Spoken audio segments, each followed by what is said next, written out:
Welcome to XYPN Radio, where your host Alan Moore brings you into a community of fee-only financial planners who want to profitably and successfully serve Gen X and Gen Y clients. If you're ready to get the knowledge you need from leaders in your field, learn from forward-thinking advisors, and take action on your own goals, XYPN Radio is the show for you. Here's your host. Hello, and welcome to this episode of XYPN Radio. I'm Maddie Roach, your host. I'm excited to have XYPN members Scott Weiss, owner of Weiss Financial Group, a fee-only firm in Mahopac, New York, on the show today. Scott Weiss started his career as an art director and spent a large part of his time working at Money Magazine. As the economy began to change after the 2008 financial crisis, Scott began asking himself tough questions about whether this was the work that really fed his soul. After long conversations with his supportive wife, he decided to leave the magazine world and enter into the financial planning profession. At that same time, Scott's father and brother were busy running a financial services firm, and Scott decided to join it. At his father's direction, he got his CFP, a designation he's proud to hold. Scott tells us about what it's like to join a family firm, how he incorporated into it, and why, as a family, they decided to split the business into two, a tax firm and a financial planning firm. Today, Scott and his brother serve over 110 clients together, while the tax firm serves over 1,000. Scott talks a lot about niching up and how his continuing education to pursue the RICP, the Retirement Income Certified Professional designation, has allowed him to market better and to remain relevant to his ideal clients. We recorded this episode mid to late March of 2020, when things, quite frankly, are really uncertain. Scott talks about where we are today as a country and as an industry, and he shines light on how he's been able to leverage a community, his network, and his education to ensure that he can show up for his clients, himself, and his family. If you're interested in how to grow a family business or how to just keep your head above water during these wild times, this show is for you. Avocado toast, selfies, a mountain of student loan debt. Gen Y is anything but traditional, and with over 75 million people, it's a population you don't want to ignore. Learn more about how to serve this unique population in our guide called Attract and Profitably Serve Millennial Clients in Your RIA. Discover 3 key ways to tap into the millennial market and 6 things that they want from their financial advisor. Visit xyplanningnetwork.com/millennials for your free copy. You can find any of the resources we mentioned during the episode at xyplanningnetwork.com/250. Also be sure to go to xyplanningnetwork.com/VIP to join our private group just for XYPN radio listeners. It's a community of advisors we've all been looking for that's there to provide support when we need it the most. Best of all, it's free. I encourage you to check it out. Again, that's xyplanningnetwork.com/VIP. Without further ado, here is my interview with Scott. Hey, Scott, welcome to XYPN Radio. Thank you so much. Thank you. It's great to be here. Yeah, Scott, I've been so looking forward to this conversation. You've been with XYPN since early 2016, so Yes. we've known each other for a little bit of time, and I'm really excited to introduce you to our listeners and then have you kind of tell us about what you've built and how you've done it, and of course, address what's all on our minds. Scott, Sure. Go ahead and introduce yourself and your firm. Great. Sure. So Scott Weiss, as you said, we have a firm called Weiss Financial Group. We're located in Mahopac, New York, which is in the Hudson Valley region, about 50 miles north of New York City. I actually specialize in assisting pre-retirees and retirees who need help with their retirement plan and are looking to delegate their investment management program to an advisor. Great. Thanks, Scott. Let's go back where we always start. And it's that kind of aha moment that brought us into this industry. And for those of you we talked to on the show, into the planner position and then eventually the business owner position. Where did all of this start for you? What were you doing kind of post-college? That's a great question. I was not doing this. Oh. So I actually started out, I actually have a Bachelor of Fine Arts. Okay. I specialized in graphic design. I went into thinking that I'm going to go into computer graphics and design. And that kind of sort of led me into the magazine world. Eventually, I ended up in the financial world, in the finance magazines. And this was sort of like the late 90s, early 2000s. And I started working for a magazine called Mutual Funds. And that really got me kind of plugged in and sort of interested in the financial world. I had been doing a lot of stuff on my own as far as my own personal finance. I'd been helping friends and family and things like that along the way. But there was definitely a connection to that subject matter and that topic. As we sort of progressed, a lot of things have happened during that time.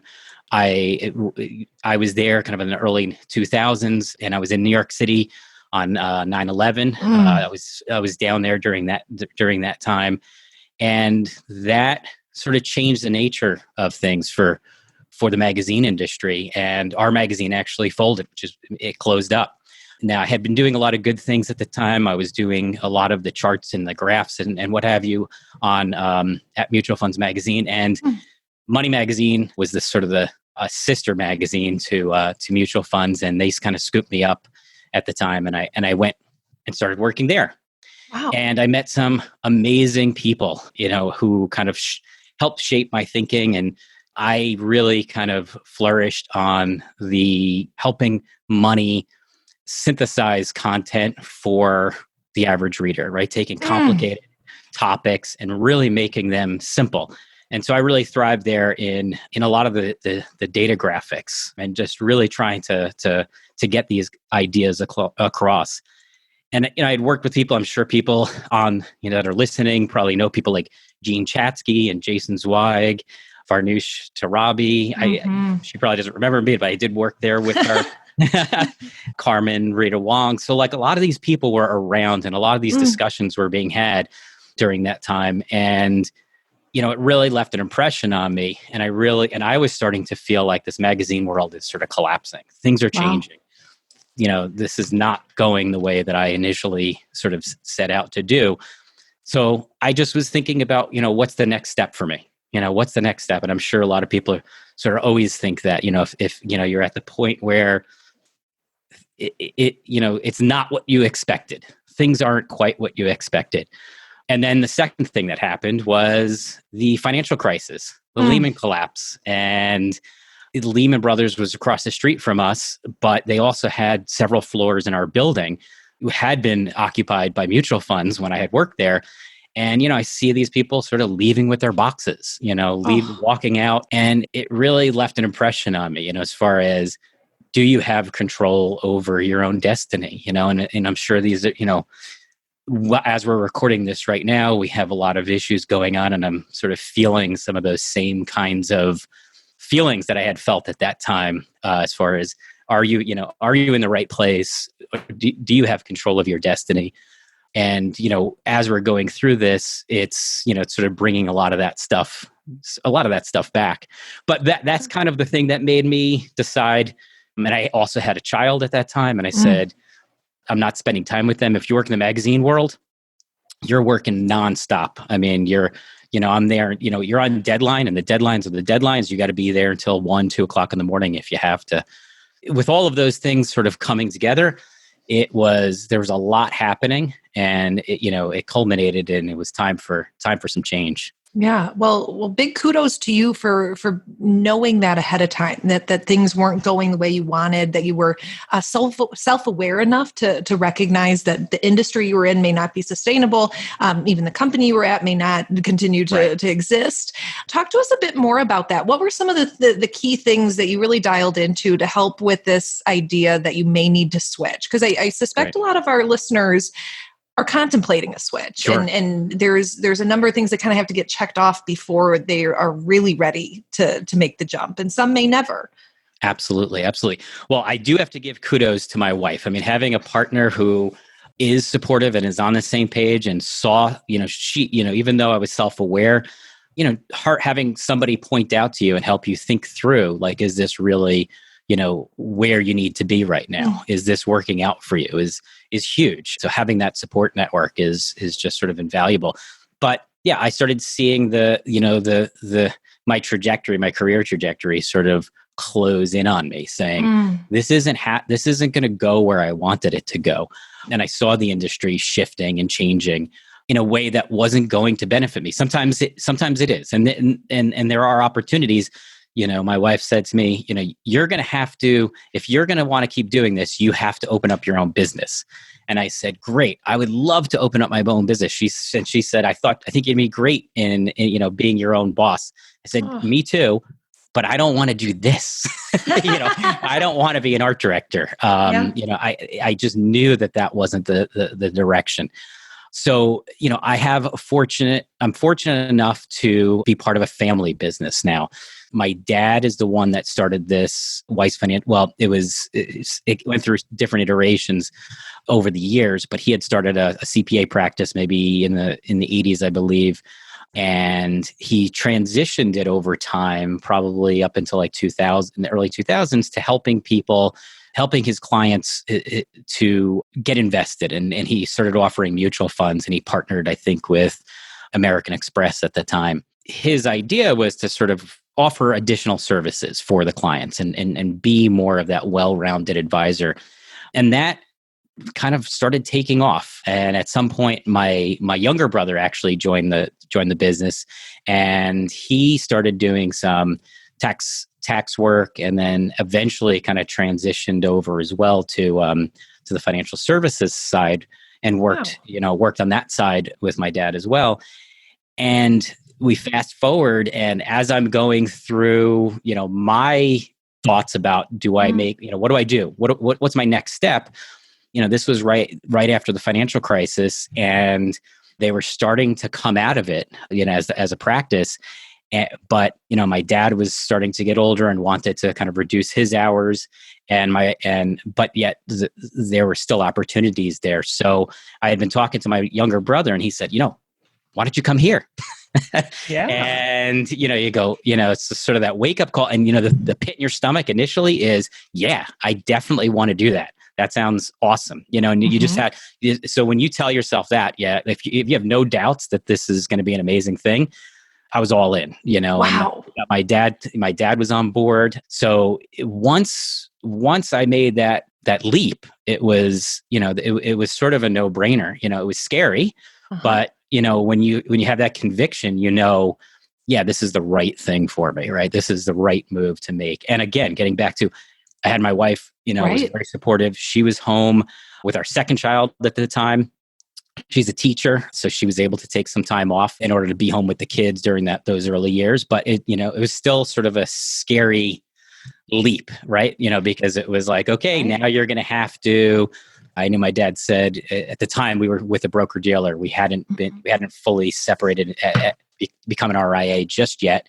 And I had to get my Series 7. I had to get my Series 66. And he also said, oh, why don't you get your insurance license? I mean, I did that like incredibly rapidly because I just thought, you're in panic mode. Like, I got to do this, otherwise I can't get paid. Yeah. And, the other thing was, he said, you have to get your CFP. That's going to be mandatory. Wow. Come on over. So, he's a CPA. He believes in education. He believed in the CFP from the beginning. So he put that in my head right from the beginning that you got to do that.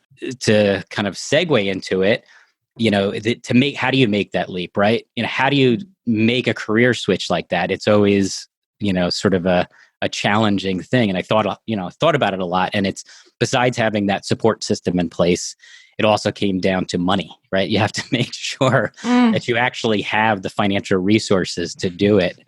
And one of the things that I had done in order to make that switch, besides sort of negotiating, something with my dad so that, I could make that leap, I also negotiated my way out of working at Money Magazine, which was interesting. I told you they were downsizing. So we were going through a downsizing. I knew it was going to happen. So let's say I made this decision in the springtime that I was going to do this. I knew that the business was contracting, and I knew that they were going to have some layoffs. I was not part of the newspaper guild, but I knew that the newspaper guild basically was going to offer up a package to people. And the way they do it is they say, okay, if you have any volunteers, Wow. So I volunteered to hopefully save somebody who actually wanted the job. And, hopefully it was a win-win. I volunteered when it came to that time, and I took a severance package that helped me kind of transition, financially into this new into this new world. So, can I ask how old you were, Scott, when you made that transition? yes, you can. I have to do the math. Let's see. 12 years ago or so? So yeah, it was 2009. Okay. So I'm 46 right now. So you back into that, 11 years ago. So in my mid 30s. You really walked into this with kind of the full picture of what we recommend advisors have when they go out and start their own firm, and for you, incorporate into an existing firm. And that's industry experience. And it sounds like the work you were doing at Money Magazine was so meaningful. It kept you really dialed into the industry and familiar enough. And also the language of this to be able to create a layman's language for your clients must be so valuable. But you had a supportive wife, and you were older into your career. Average age of XYPN members at this time are about 40 years old. And we really do see that the advisors that enter into this with a decade of experience, whether it be in a different career or even in the industry, are really set up for success. I'm really interested, Scott, in how you talked about and negotiated your relationship with your father and brother, and be as open as you'd want. But I know, especially in the climate that we're in, we're going to probably see a lot more advisors jump into other existing firms versus just starting their own RIAs. And I'm wondering, how do you talk about that? How do you negotiate? How do you know your value that you're bringing to the company? Yeah, that's a great question. I think that I was in a fortunate situation that it's family. And the thing about family that's different than, I worked in the corporate, in a corporate environment. I worked for a small firm. I've sort of worked in every different situation. And the difference working with a family is they got your back. I mean, that's something that, is invaluable.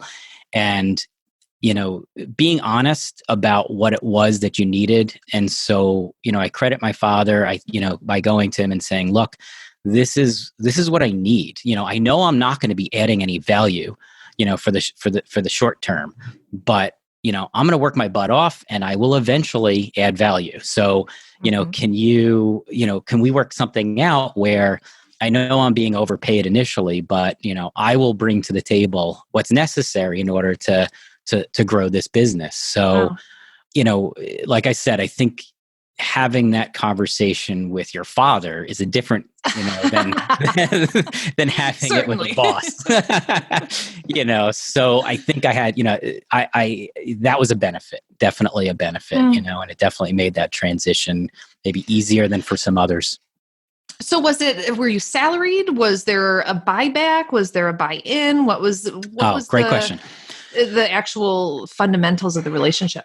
So initially, it was more kind of like a salary initially. And eventually, once I got my footing and me and my brother kind of found our footing, and my dad started doing some other things, and the broker dealer that we were with was just not working out for a lot of different reasons. Some of the practices that they had, we didn't agree with, and I was raised on Money Magazine. Money was like, personal finance for the people.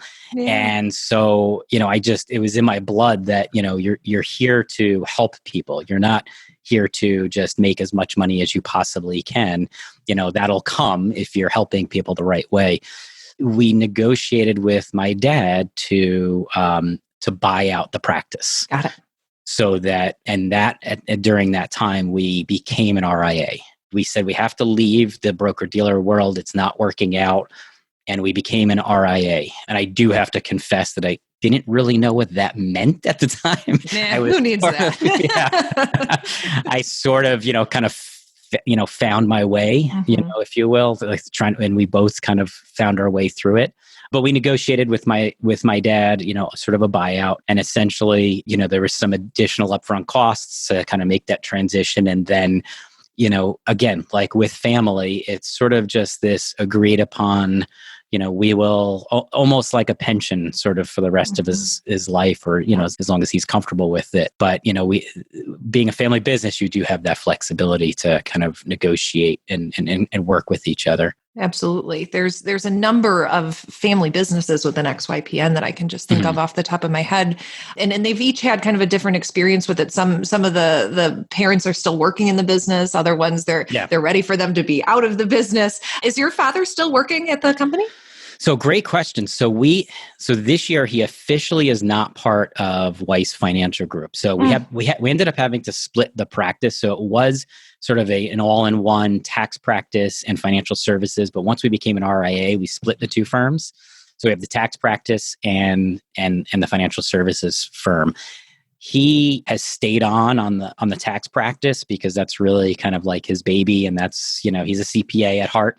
But he is on the board of a bank, local bank, and there were some conflicts of interest still being with the financial services firm. So he made the decision that it's really just better to sort of separate. But he's still there for us. So, it's sort of like, I tell people he's like our Obi-Wan Kenobi. He's always there giving us the good advice. And, when there's some difficult issues that come up or planning issues and things like that, he brings a lot to the table. So, his knowledge base is invaluable. So that's sort of how that's all working at the moment. Yeah, he's the guru. Yes.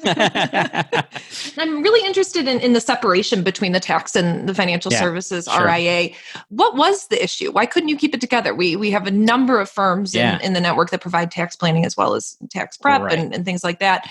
But then we do have folks choosing to keep them separate. We just had Eric Klump on the podcast. He's keeping his tax firm separate. And I know that that's a strategic decision. So for the purposes of our listeners, I'd love for you to dive into that. Yeah, great. So I by no means am I the expert on all this, so I'll just tell you how we came to it, which is basically once we decided to become an RIA and we ended up custodying everything with Schwab. So this was like 2010, I guess, when we officially, went on board with Schwab. The person that we were in contact with, we basically were like, we don't know what we're doing. Can you help us? And he put us in touch with RA in a Box, and they're the compliance team that kind of helped us figure out what to do. And it was under their advice to say, you really should have two separate businesses, because if the SEC does audit you, they're going to be able to look at everything on the tax practice. Wow. And the tax practice is fairly large. I mean, they do a lot of small businesses. I don't do any of the tax work, but there's about 1,000, I believe there's about 1,000 clients, including individuals and small businesses and what have you. So at your tax firm? Yeah, at the tax firm. Wow. So it's a pretty big, It's a pretty big firm. There's a lot of people, a lot of, not a lot of people working there, but a lot of people, a lot of clients and what have you. But that was their advice, is to just keep the two separate. So we did, we just sort of took their advice. And sometimes there's some issues by doing that. There's initial, maybe some client confusion, that we're kind of on, that we're used to it all being under one roof. Mm-hmm. I think there's a positive to that, that the feeling of like, I'm here and it's all under one roof. Yep. And it worked really well sort of when my dad was leading the charge, because he is your CPA and your CFP, and, having it all together really worked really, really well. And then as we evolved, it was clear that, because we needed to use somebody else, we have an accountant there and another part-time accountant during tax season, and keeping those two businesses separate turned out to be more beneficial to us in keeping that clear distinction for the clients. So, that's what worked for us. I'm not saying that that's the only way to do it, but that's kind of how it's working. It's shaping up for us right now. Yeah, great perspective. So what is the current relationship between Weiss Financial Group and the tax firm with your brother? What kind of overlap do you have? Is it a seamless transition from the standpoint of the client, or? So great question. Tell us about that. Yeah. So I think new clients, it's very clear because we make that clear from the beginning. Like, I sort of treat it just like everything else. Like as you're acting like the quarterback, say, oh, by the way, if you don't have an accountant, we have accounting services. Lots of times they come to us because they want both, but I make it clear that I'm not the person that's doing the taxes, but if you would like me to also talk to the accountant, because, at the end of the year, if I'm doing, any tax planning, as long as the client has agreed that I can talk to, the accountant about their material or their trading or whatever the case may be, we have conversations. So they do like that. They do like that close proximity. They like being able to drop their stuff off in the same office.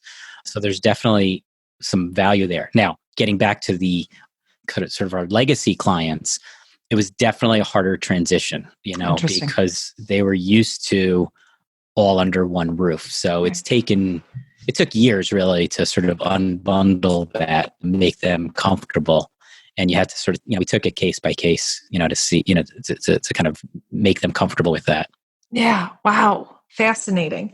So talk to us about, as you came into this business, what challenges did you experience in terms of the first couple of years? Were you out on your own trying to find new clients, or were you busy servicing the bulk clients that your brother and father had in place already?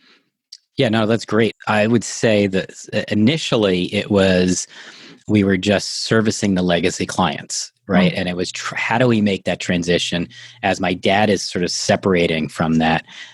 How do you retain that client base? Mm-hmm. And some things, we retained a good amount. We did a pretty good job, and then with other ones, you look back and you go, wow, we really botched that up. Like we could have done a better job. Oops.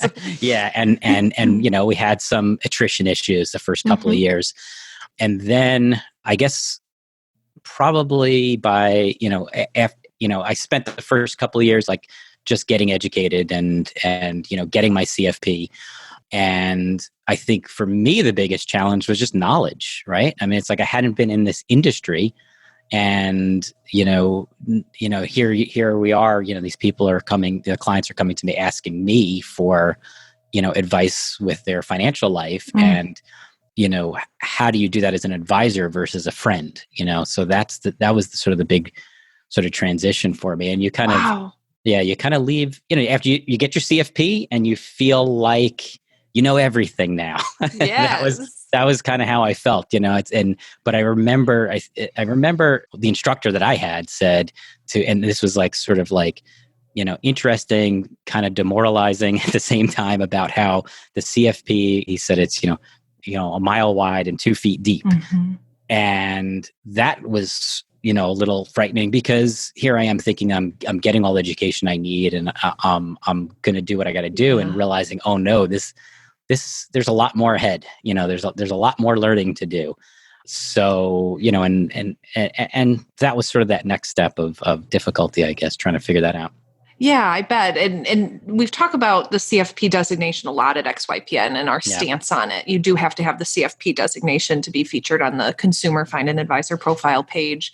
And NAPFA has the same standards. We at XYPN really believe that that's kind of the most important designation you can have as a financial planner. Absolutely. We really want to orient ourselves around it. And then what happens then is that all these other designations allow you to niche up and dive even deeper. And whether that's divorce planning or insurance planning or whatnot, there's all sorts of different designations that you can get. But the CFP is really that bar. And I think you're so right that it is a mile wide and an inch deep, because we know that the entire curriculum is missing things like student loan debt and things like that, and exactly. lots of other things. So talk to us about some of the continuing education you've taken on since you've gotten your CFP. As a career changer, I think it's advantageous for you to always be pursuing. I mean, whether you're a career changer or not, education is imperative. But what have you pursued? Absolutely. No, it's a good question. I mean, if you go back, like we just said, I think a lot of people probably have a greater advantage than I do, having if you went to school for something else than fine arts. So if you have a degree in something more appropriate or more targeted to this field, I think there's holes there that you might not have, that I felt I had. And I think after I got the CFP, I took a break, and I really tried to implement a lot of what I had learned. How do I deal with all of these different things that I learned, and where do I, what did I find most appealing? And I think I came across, I think it was like 2014 maybe. I think I came across a Kitsis article where what do you do after the CFP? Yeah, and that was kind of inspiring. And the thing that appealed to me the most at the time was the RACP designation. And I found that to be super, super helpful. Super, I learned a lot from there, but then I also learned how much more I wanted to learn. And like you said, it's, you start figuring out what your niche is going to be and how, and going deep on that is really what it is, just going as deep as possible. And I guess that's sort of been my philosophy is just, find the thing that you want to be an expert in and really be an expert and just, no matter how much you have to learn, you just sort of keep at it. So that was my thinking. And that's the hook that you can use to find clients, that if they're having issues in that one area that you're an expert in, that's your differentiator. You get them in the door, then the conversation about the other components of financial planning come up. What is the RICP? And tell me what your academic experience was like getting that. So the Retirement Income Certified Professional. Okay. So that was that. It's tough. It's like it was 3 courses. It was all online learning. There were, exams at the end at the testing centers, and it took me about a year to kind of go through that. And it was pretty in-depth, and it covered a lot of topics that, were relevant and some that weren't. And so it helped me really sort of fine tune it. But getting back to what you had said about finding your niche, this helped me. Continuing to get the education helped me find the niche because number one, the more education I got, the more I realized what I was interested in. And the more I realized what kind of questions my clients were asking me. And so rather than, I started that broad net initially, like, we service everybody and we'll do anything you want to really getting clearer and more focused on what it is that I want to do. And, over time I started seeing definitely people looking for that, or the people that were coming to me had already vetted me, had already looked at all of that stuff. And I'm having conversations that are really on target with, the kind of help that I feel I can offer and I can give. Beautiful. Are most of your client relationships virtual, or are you having folks come into the office to have a relationship? Yeah, it's a great question. I'd say primarily in person. I do have some virtual relationships. They're either people that have moved away, most likely, that's really the most sort of virtual relationships I have, people that were here and moved away. For me, I've been finding that in this Hudson Valley region, there are very few fee-only advisors. There's only a handful even of XYPNers. Maybe I just gave my secret away, but there's definitely enough room for everybody. And I think that what I've been finding is that people, want a person to go to that's sort of local and they feel sort of safe about it. I've had people reach out to me, through XY that, were virtual that could have worked, but we just weren't, we weren't a good fit. Maybe they didn't spend enough time looking at what I did, sort of a mismatch. So funny enough, what I ended up doing was making sure that my XYPN profile was written for the client that you want, as opposed to the person that you think is going to XYPN. Very good advice. So I think that's the thing. I think that's the biggest mistake I made initially, was trying to write something for that profile that I thought, was right for XYPN, as opposed to being true to myself. Once I did that, I still get people reaching out, which is interesting. It kind of, yeah. That's great to know. I've talked to members that say they don't get any profile hits, and other folks say that you can take me down for now. I have enough clients from your profile page. And Scott, I really am so glad you brought that up, because I think that really rings true for kind of all of your marketing. And granted, XYPN does get a reputation for just XY clients, that our advisors have to work just with XY and Gen X and Gen Y clients. And that's just not true. We do not police you. The only thing we require is that you're fee only and a fiduciary. And outside of that, we really encourage you to find your niche. And I'm so glad that, especially with all the different outlets that XYPN is getting mentioned in, that it is becoming a place that consumers are going to find fee only advisors. And so for you to stay loyal to your niche and explain that kind of through your words on your profile is the really, really good advice for all of our listeners and members. Yeah, it's interesting because, like I said, getting back to it initially, I thought I have to market to, I guess I was, thinking I have to market to Y because that's the sort of the thing. I'm Gen X, and so once I backed off and I said, Gen Y is not really my niche, as much as I agree with all the philosophy and all of what I saw was happening. And I think it was really super great. And I wish it existed when I was young, when I was younger and I had a place to go and, hire somebody to help me if it was available. I just started realizing that wasn't where I was at. My biggest challenge was, do I put that I service boomers, right? Because it's like, here we are, XY, but really it's like, I'm like later X and boomers that really are like who I'm targeting in the retirement income, retirement planning. Do I do that? And once I made that decision, it was a reaction to getting the wrong calls. I was getting the wrong calls and I said, forget it. I can't waste my time with people who aren't the right fit. If this shuts everybody out, it shuts everybody out. But it didn't, because you get people that, read articles in the New York Times, you get Gen Xers or you get boomers that are reading it and saying, hey, I like this idea. This is great. And maybe there's somebody there that can help me there, so I was putting that barrier up myself that didn't, that sort of didn't need to be there. But yeah, once just being true to your mission, I think was a key. Yeah, absolutely. I totally agree. I'm interested, Scott, how many clients? You said that the tax firm that your family runs has 1,000 clients. Yeah. Are you servicing 1,000 financial? No. No. That would be impressive. I would really want to learn about that. So when I say we, it's me and my brother, Keith. Okay. We service 117 clients. Wow. And I don't know, it was 50-50 or 60-40. I can't quite remember what the amount is, but that's a good amount. I think it's, I've found that, it having that many clients where you're in that 50-60 client, relationships gives you a good work-life balance. And, when you have people compensating you appropriately, then it works out well for everybody. You can give them good service, and you can get paid appropriately. Yeah, awesome. That's such a sweet spot, especially with 2 planners. That is a really great client number. Yeah, I'd love to turn our attention to kind of what's going on in the world right now, and I think our listeners understand that we record these episodes obviously before they go live. Sure. So we're recording kind of mid to late March right now. Yeah. And yeah.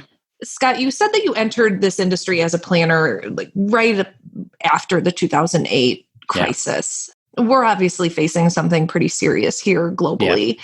I'm interested in your perspective and knowing that, of course, we're only a couple weeks into this and you certainly don't have all the answers, but I'm wondering, as someone who is going through kind of the first economic crisis we've had since the housing crisis, what's on your mind? What's on your conscience? That's a good thing. Are you asking me personally, or me for my clients? Both, honestly.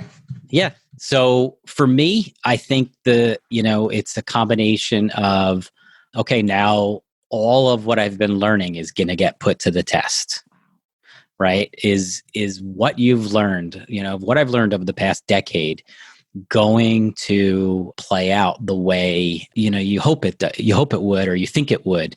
And if it's not, what kind of adjustments that we need to make, whether it's in the business, whether it's in how we're investing client accounts. But I think it's really bringing everything that I've learned thus far to the table, and really now, this is the time to really, put your skills to the test and, be there for your clients and, and be supportive and be understanding and help guide them through the process. So, coming into this, I feel as confident as I can feel, as far as the clients are concerned. Yeah. I mean, you're worried for, people's lives. I mean, that's, I do service a lot of older clients, some of them, with health issues. So I am, truly concerned for their well-being. So that part is sort of scary. You don't really have any control over over that. I have 2 children. They're both at home now, working, doing their schoolwork. They're doing work from home, or sort of schoolwork from home. And my wife is a teacher, so she's also having to sort of teach from home and this sort of new world order. So yeah, it's completely a different world. But I think that there's a lot of resources available now that I don't think would have been available a decade ago. I mean, even we were talking about how XY, just quickly posted a bunch of resources for how to deal with COVID-19 and how to deal with, your clients, how to deal with your own, self-preservation during this time as well. How do you stay, happy? I mean, we went into this, this podcast thinking, oh, now I have to be positive and happy in the midst of, all of this, tragedy that's sort of around us. And where are we gonna, where are we coming out from this? But, I've seen a lot of, the past, when you've been through some crises and you sort of, see the human spirit prevail, and you see people sort of rallying together and coming together, like you do have, faith that, we are eventually going to come out of this, when it's going to be and how painful it's going to be for us advisors and the rest, and as the advisor community, how difficult is it going to be? What kind of things we have to deal with clients? That's, we're sort of in uncharted waters, really. Yeah. I agree. I love this idea of, the responsibility of the role of the planner. I think that is so true. And what better time than during something like this, a shared experience among all levels of people globally, that we're in an industry that's a giving industry, and it's a helping profession. And it's one where when crisis strikes, your role is extra important. And I really have so much faith in this industry kind of post COVID-19 issues. And I think it really will change the industry. How do you think it will? How do you think our industry will change and consumers' perception of financial planning? We're not built on a house of cards the way we were in 2008. Yeah. This is a global epidemic, but how do you think we'll change if things settle down? Wow, that's a good question. And I don't know. I have been sort of trying to think about this. I mean, on a very simple level, I mean, I was looking at this. I was talking to my brother the other day about, our business continuity plan from a practical standpoint, thinking that we had something really good in place, and we had some holes, who's going to do what if somebody passes away, right? Because we've split the business he has his responsibilities, I have my responsibilities, and we talk about them. But, he does the bookkeeping. I don't know how to do bookkeeping. What happens if, God forbid, something happens to him? Things like that. So it's.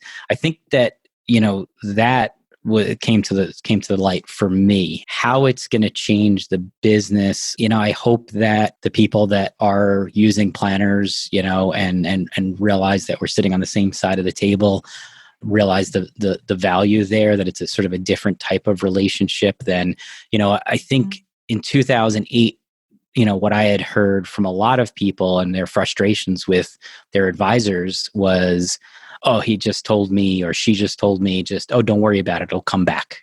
Don't worry about it, it'll come back. Everything will come back. And not being, sort of not having much empathy for the fact that this is their savings and their livelihood, So I don't know. I mean, you hope things are sort of certain ways, but you just don't really. It's hard. I think it's too early to really tell.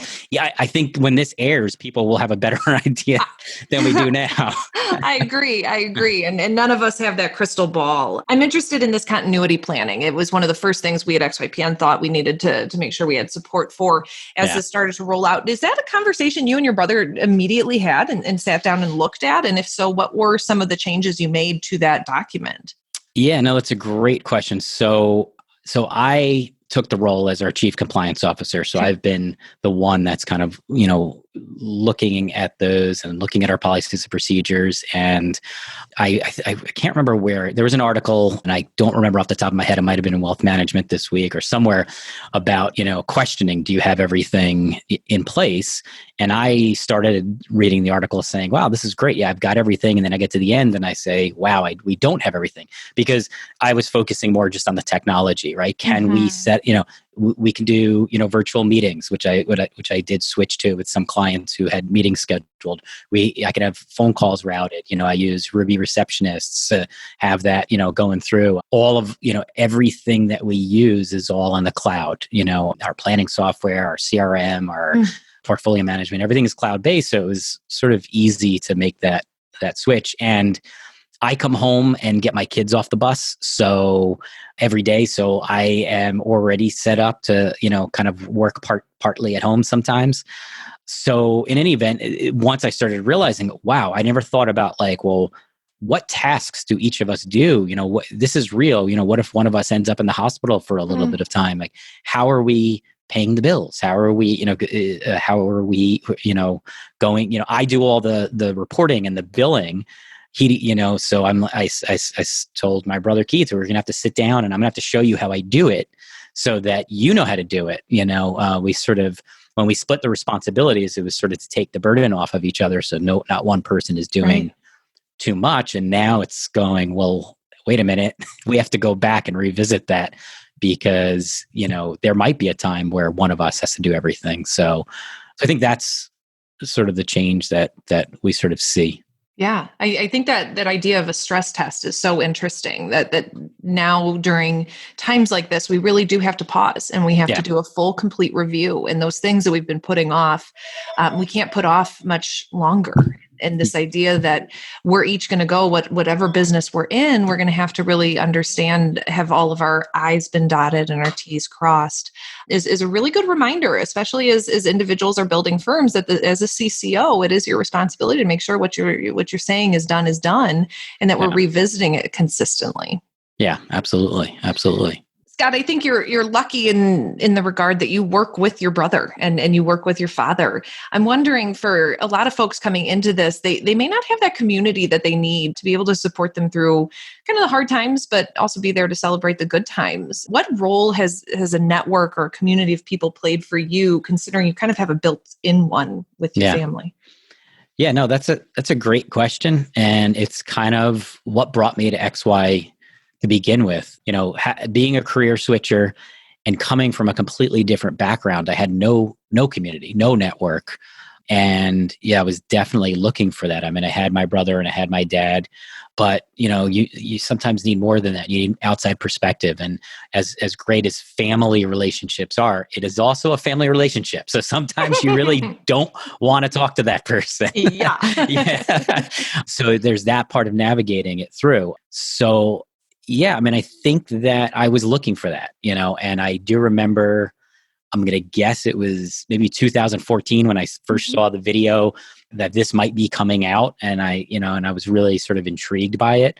And when I finally came on board, for me, it was a great place to hear what other advisors are doing, listen to how they're tackling problems, and also finding things that I didn't know existed, it's even like marketing strategies. I think I found Kristen Harrod through XY at the time, which, really helped boost my marketing, all sorts of resources that, it's difficult to do if you're going to spend all the time, kind of searching for yourself, like finding all of these different things.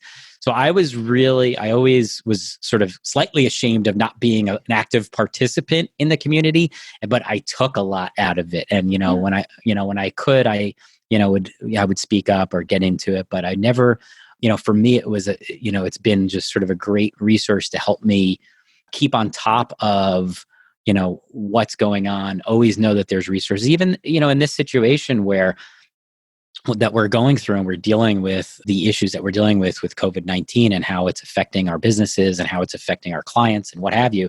The fact that I could log on and within a really quick time, you've called together resources for me to be able to, watch, read, listen to, kind of hear what other advisors are doing. But I've also been put in touch with other advisors on a one-on-one basis. I mean, I tend to work better like one-on-one talking to somebody.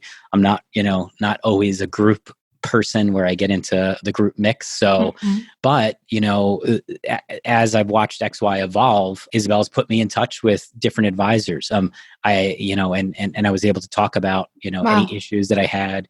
I actually had met another advisor who was part of XY and had to leave because he ended up going in another job that was, he was a broker dealer, but, sometimes we'll check in, have little video calls and see what everybody's doing. So, it's sort of, for me, the community, I tend to keep small communities anyway. So I haven't been part of that larger community, but even so, it's been super, super valuable for me. Yeah, great. I'm so glad that it was XY, but also there are so many other communities too that can help feed the soul and help keep us afloat. And I think what's wonderful about what you just mentioned is that there's different ways of engaging in communities. There's different levels. Yeah. You can be a passive community member. Right. You can be an active one, and that changes and evolves really based on the national and global landscape, our own personal mental health, and things like that. That at different times you lean in, and whether it's that other advisor you tap just to have a brainstorming and ideation session, or if it's tapping into an online forum to really get answers through something. I think there's a lot of different ways of using it.